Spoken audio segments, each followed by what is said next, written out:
He said, innovation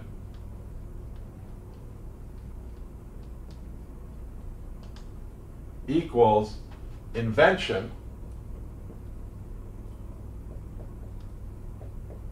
And let me just stop here. Innovation equals invention. Often people mistake these two things for the same thing. Innovation equals invention. They are not. Innovation is something that generates value for the world. It makes something faster, better, cheaper. It gives someone some great satisfaction. An invention is an idea, a technology, a patent. In and of itself, it does not generate value. So these two are not the same thing. And sometimes you see them interchange, and that's not correct. So innovation equals invention times commercialization.